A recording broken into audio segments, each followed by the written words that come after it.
Imagine कल सुबह आप उठते हो और कैजुअली अपना बैंक अकाउंट ओपन करते हो and you found that your account has been temporarily restricted.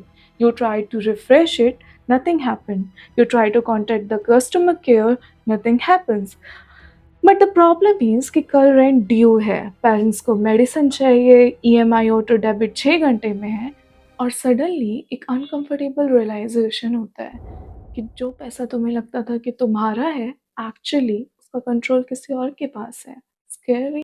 आजकल हमारा ज़्यादातर पैसा फिजिकल नहीं होता, वो सिर्फ एक डिजिटल एंट्रीज होती हैं बैंक्स के डाटाबेस में, एंड वो बुक डिसाइड करती है तुम्हारी फाइनेंशियल रियलिटी। बट एक अनकंफर्टेबल ट्रुथ ये है कि ये लेजर सिर्फ एक सेंट्रल अथॉरिटी कंट्रोल करती है। जैसे बैंक्स आपका अकाउंट फ्रीज कर सकते हैं, हमारी गवर्नमेंट और कैश प्रिंट कर सकती है, तो ये सब इंस्टीट्यूशन एक सिस्टम को कंट्रोल करते हैं। तो सवाल अब ये है कि क्या होगा अगर मनी को सेंट्रल अथॉरिटी की ज़रूरत ही ना हो। नाउ इमेजिन अ सिस्टम जहाँ कोई बैंक तुम्हें फ्रीज नहीं कर सकता, कोई गवर्नमेंट मनी सप्लाई इंक्रीज नहीं कर सकती। 2009 में एक मिस्टीरियस क्रिएटर ने ऐसा सिस्टम इंट्रोड्यूस किया और नाम था सतोशी नाकामोटो। सिस्टम का नाम बिटकॉइन, सुना ही होगा। आज हम डिकोड करेंगे करेंसी से लेके लेजर, लेजर से लेके ब्लॉकचेन, ब्लॉकचेन से इन्वेस्टमेंट और वो रिस्क जिनके बारे में कोई बात नहीं करता। By the end of this video you will understand crypto better than 90%। हम बात करते हैं कि एक्चुअली मनी है क्या। तो बेसिकली मनी एक ट्रस्ट सिस्टम है और ये 3 काम करता है: store of value, medium of exchange, unit of account. पहले गोल्ड, फिर गोल्ड बैक्ड पेपर, फिर आज फिएट करेंसी जो सेंट्रल बैंक इशू करते हैं। क्रिप्टो डिफरेंट है, ये सिर्फ एक डिजिटल रिकॉर्ड होते हैं एक डिस्ट्रीब्यूटेड नेटवर्क पर। There is no physical coin, एक डिफरेंट तरीके का लेजर है। लेकिन एक इंस्टीट्यूशन के पास नहीं, थाउजेंड्स ऑफ कंप्यूटर के पास ग्लोबली, और वो है ब्लॉकचेन, डिस्ट्रीब्यूटेड डिजिटल लेजर। एक बैंक रिकॉर्ड मेंटेन नहीं करता, हजारों कंप्यूटर सिंक्रोनाइज कॉपी मेंटेन करते हैं। हर ब्लॉक में होता है transaction data, time stamp, cryptographic hash, previous block का रेफरेंस। ब्लॉक हैश से लिंक होते हैं, अगर कोई रिकॉर्ड चेंज करेगा तो हैश चेंज होगा, हैश चेंज होगा तो चेन ब्रेक होगी और नेटवर्क उसको रिजेक्ट कर देगा। अब वेरिफिकेशन होती है कंसेंसस से। Proof of work use by bitcoin, इसमें कंप्यूटेशनल पावर चाहिए होती है। And then there is a proof of stake which is used by many newer networks like Ethereum। इसमें क्रिप्टो लॉक करना पड़ता है एंड इसीलिए ब्लॉकचेन टेम्पर रेजिस्टेंट होता है। अभी के लिए इतना समझ लो कि ये दोनों सिस्टम ब्लॉकचेन को और सिक्योर बनाते हैं। बट अब इनमें से कौन सा बेटर है और कौन सा फ्यूचर में डोमिनेट करेगा, ये हम कुछ आने वाली वीडियोस में डिस्कस करेंगे। So if you want the full picture stay subscribed. अब समझते हैं कि क्रिप्टो ट्रांजैक्शंस कैसे होती हैं। मान लो कि आपने अपने फ्रेंड को क्रिप्टो सेंड किया। अब इसके कुछ स्टेप्स होते हैं। स्टेप 1, वॉलेट प्राइवेट की से ट्रांजैक्शन क्रिएट करता है। देन स्टेप 2, नेटवर्क पे ब्रॉडकास्ट होता है। स्टेप 3, बैलेंस और सिग्नेचर वेरीफाई होते हैं। स्टेप 4, माइनर्स वैलिडेटर्स उसको कंफर्म करते हैं। स्टेप 5, परमानेंटली ब्लॉकचेन पर रिकॉर्ड हो जाता है।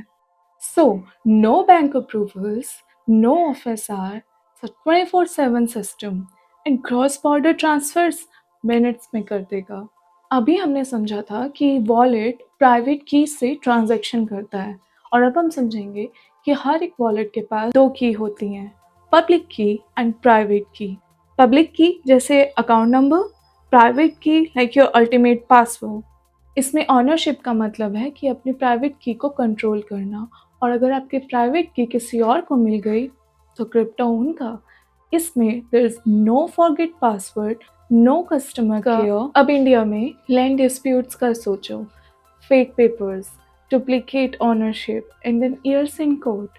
बट इमेजिन अगर ये प्रॉपर्टी ब्लॉकचेन पर स्टोर होती तो हर ट्रांसफर परमानेंट होता, क्रिप्टोग्राफिकली लिंक्ड होता एंड टाइम स्टैम्प्ड होता, और इसको चेंज करने के लिए थाउजेंड्स ऑफ कंप्यूटर रीराइट करने पड़े। which is practically impossible. अब थोड़ा इन्वेस्टमेंट साइड का बात कर लेते हैं। अर्ली इन्वेस्टर्स ने मैसिव रिटर्न्स देखे। बिटकॉइन का प्राइस 1 सेंट से थाउजेंड्स ऑफ डॉलर्स तक गया। ग्लोबल क्रिप्टो मार्केट एक टाइम पे ट्रिलियंस वैल्यूएशन क्रॉस कर गया। इंडिया दुनिया के लार्जेस्ट क्रिप्टो अडॉप्शन बेसिस में से एक है। लेकिन अब इमेजिन करो, एक मिडिल क्लास फैमिली की 5 साल की सेविंग्स 5 लाख हुई है, and then they hear everybody saying next bull run is coming, invest karo and all, and without researching they invest. In first week it goes 15% up, they feel happiness, they feel confident, and then that one night the whole market crashes, portfolio is down and उनके 5 लाख रुपए अब 3 लाख बन गए हैं और वो सुबह उठ के ये देख रहे हैं। And the problem is that they can't do anything now. There is no refund, there is no protection, there is no 24/7। अब कुछ इल्यूजन्स की बात करते हैं। It it says crypto easy money है। नो, क्रिप्टो फुली अनोनिमस है। Not exactly, transactions public होते हैं, बस नाम पता नहीं चलता।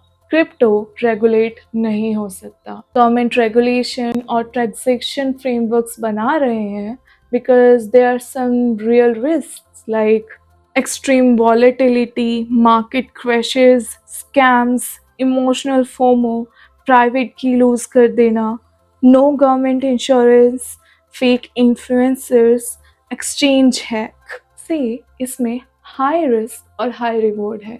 और ये मार्केट नॉलेज को रिवॉर्ड करता है और इग्नोरेंस को punish, just not it all.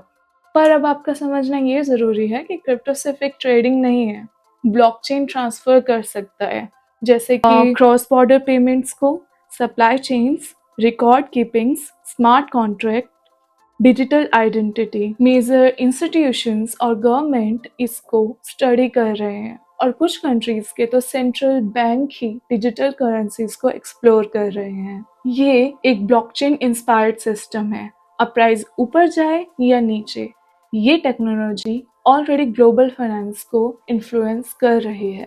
तो कंक्लूजन ये है कि ट्रेंड देखकर इन्वेस्ट मत करो, समझ के इन्वेस्ट करो। सवाल ये नहीं है कि क्या क्रिप्टो मुझे रिच बनाएगा, सवाल ये है कि जिस सिस्टम में मैं इन्वेस्ट करने जा रहा हूँ, क्या वो मैं समझता हूँ पूरे तरीके से। That's important. ऐसे ही आगे टॉपिक्स को समझने के लिए सब्सक्राइब मी। टाटा।